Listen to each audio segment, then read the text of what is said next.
हो रहा है आज।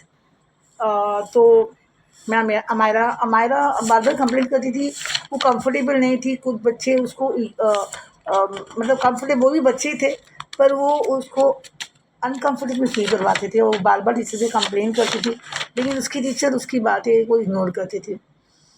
तो ये नहीं होना चाहिए। जब भी बच्चा आपके पास कोई भी चीज़ है, कोई भी प्रॉब्लम लेके आए और ना ही भी लेके आए, आप तो फेस देख के पहचान जाना चाहिए कि बच्चे को क्या प्रॉब्लम है। तो ये जो केस था 9 साल की बच्ची जो अमायरा थी, जो जयपुर का केस है, उसको सुन के तो दिल एकदम टूट जाता है। ऐसे मैंने एक और केस देखा जो यूपी का है, जहाँ पे सीनियर केजी का बच्चा है, पेरेंट्स उसको छोड़ के गए हैं, वो चुप ही नहीं हो रहा है, रोए जा रहा है। और उसके भाई बहनों ने ये सब देखा है और उन्होंने पुलिस को बताया कि टीचर ने जब उसको मारा 2 झापड़, उसके सर पे चोट लग गई और वो बच्चा वहीं पे मर गया। वैसे ही यूपी के एक और केस मैंने देखा जहाँ पे बच्ची ने इसलिए जीना प्रेफर नहीं किया, मौत को अपना लिया, क्योंकि उसको वो उसको यूनिफॉर्म पे और लेट आने पे लगातार टोका जाता था। तो ये सब चीज़ें ये है ना कि ऐसा अब ये ना हो कि डिसिप्लिन होना बहुत ज़रूरी है। बच्चा डिसिप्लिन से ही टाइमिंग से उठना बैठना सोना खाना हर चीज़ का टाइम रहेगा, तभी वो लाइफ में सक्सेसफुल हो पाएगा। आप जब बड़े होगे तो आप इस चीज़ को रियलाइज़ करोगे, लेकिन फिर भी आपको बच्चे की मेंटल हेल्थ देख के करना है, आपको बच्चों को समझना है। और एक लड़का जो मैंने देखा था केस, उसमें उसके डैडी को वो रील बनाता है और जब वो रील के बारे में वो उसके स्कूल वालों को पता चलता है, तो वो उसके पेरेंट्स को बुलाते हैं और वो उससे भी इस ख्याल से कि मेरे डैडी मेरे बारे में क्या सोचेंगे। जैसे उसके डैडी ऑफिस में आते हैं वो ऊपर जाता है और वो वहाँ से भी सुसाइड कर लेता है। लेकिन मैं ये बोलूँगी बच्चों को, ये दूँगी कि सुसाइड कोई हल नहीं है। Suicide you have to be a fighter. आपको अपने प्रॉब्लम से आगे बढ़ना है। छोटी-छोटी बातों पे आपको स्ट्रेस नहीं लेना है, आपको जीना है और अपनी फाइटिंग एनर्जी को, अपने फाइट को आगे बढ़ाना है। ज़िंदगी में जीना सीखना है, चाहे कोई भी प्रॉब्लम हो, हर मुश्किल का हल होता है। हर रात का सुबह होती है, हर सुबह में के बाद रात आती है और रात के बाद सुबह आती है। इसलिए हमें कभी भी बुराइयों से घबराना नहीं चाहिए और अच्छाई के लिए तब तक लड़ना चाहिए जब तक हमें वो लाइफ़ ना मिल जाए जो हम चाहते हैं। खैर बच्चों को समझाना मुश्किल है, लेकिन हम एज़ अ मेंटर, हम as a parents, as a teacher हमारा काम है कि हम अपने बच्चों को बहुत अच्छे से समझें और उनके मेंटल जो हेल्थ है उसको बहुत अच्छे से समझें और उसके हिसाब से काम करें। हर बच्चा डिफरेंट होता है, हर बच्चा सेम नहीं होता, हर बच्चा अलग एनवायरनमेंट से आता है, इसलिए हमें अपने बच्चों को उसी हिसाब से डील करना है। बस मेरी यही दुआ है कि हर बच्चा को टीचर समझे, टीचर्स कर रहे हैं, हो रहा है, लेकिन कुछ-कुछ केस ऐसे होते आते हैं जो अब डिस्टर्बिंग है, जो पहले सुनाई नहीं देते, अब सुनाई देते हैं। तो यहाँ पे भी हम एज़ अ टीचर हमें इस बात का ध्यान रखना है। तो ठीक है फ्रेंड्स, अल्लाह हाफ़िज़, टेक केयर, कमेंट करिए अगर आपको मेरी कोई बात अच्छी या बुरी लगे। अल्लाह हाफ़िज़, बाय। अ, कल ना हमारे एरिया में ना बहुत बड़ी आग लग गई थी। मतलब यहाँ का जो टायर का जो फैक्ट्री है ना, उसमें आग लगी थी, तो उसके से लाइट चली गई थी। अभी भी लाइट चली गई बोलते बोलते। तो तो ये बात है। तो यहाँ पे आपके बैड कमेंट और आपके गुड कमेंट बच्चे पे बहुत असर डालते हैं, बहुत ज़्यादा असर डालते हैं।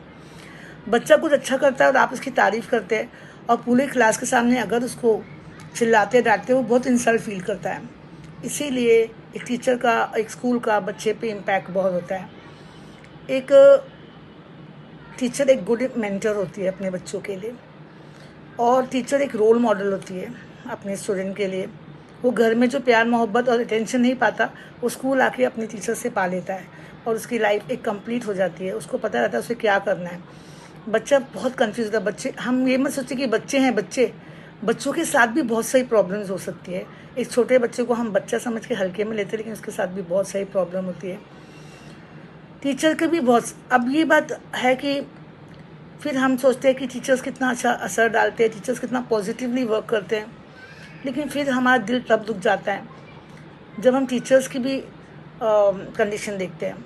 टीचर्स लो पेड रहती हैं, ओवर क्राउडेड क्लास रहता है, 1 to 1 उनका अटेंशन नहीं दे पाती है, लेकिन फिर भी वो अपना बेस्ट देती हैं।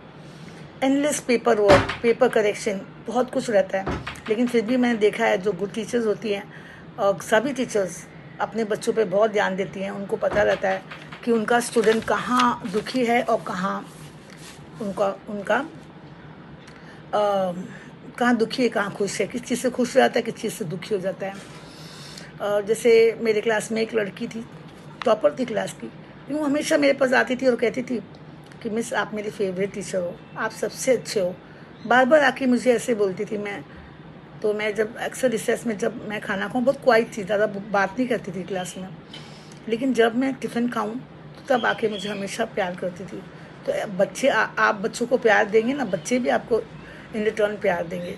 जब भी मेरा बर्थडे होते थे, कितने भी बच्चे हमारे, मैं जिस एरिया में पढ़ाती थी वो बहुत रिच पेरेंट्स नहीं थे, लेकिन बच्चे कभी भी मेरे बर्थडे सेलिब्रेट करने भूलते नहीं थे। मुझे अच्छा नहीं लगता था कि वो कैसे कंट्रीब्यूट करके मेरे लिए केक लाते थे और मेरा बर्थडे सेलिब्रेट करते थे। तो आप ये जो लव है ना बच्चों के लिए, दो साइड होता है, गिव एंड टेक रिलेशन है। तो आप जब बच्चों को प्यार करेंगे तो वो आपको ज़रूर, टीचर को बहुत प्यार करते हैं। लेकिन जब मैं अमायरा जैसा केस देखती हूँ ना तो मैं दिल बहुत दुखी हो जाता है और मुझे बहुत ज़्यादा सोसाइटी के बारे में फिक्र हो जाती है। मैं अमायरा से यही कहूँगी कि RIP, rest in peace Amaira, हम तुम्हें कभी नहीं भूलेंगे, कभी कभी नहीं भूलेंगे और तुम्हारे बारे में लगातार बात करते रहेंगे ताकि कोई और अमायरा के साथ ऐसा ना हो। जब भी कोई स्टूडेंट, अब हमने पॉजिटिवली बात की, अब नेगेटिव में भी बात कर लेते हैं। जब भी कोई स्टूडेंट टीचर से आके कोई भी बात करता है तो हम उसको निगलेक्ट नहीं करना चाहिए। अमायरा का केस देखिए, उसके पेरेंट्स को बार बार कहती थी कि मुझे स्कूल नहीं जाना है और उसकी मम्मी स्कूल से कोऑर्डिनेट भी करते थे कि क्या बात है, ये क्यों नहीं आती। वो बार बार कंप्लेन करती थी बच्चों से कि बच्चे उसको सताते हैं, बच्चे उसको परेशान करते हैं, बच्चे उसको टीज करते हैं, उसको अच्छा नहीं लगता था। वो जिस लैंग्वेज में बात करते थे उसको अच्छा नहीं लगता।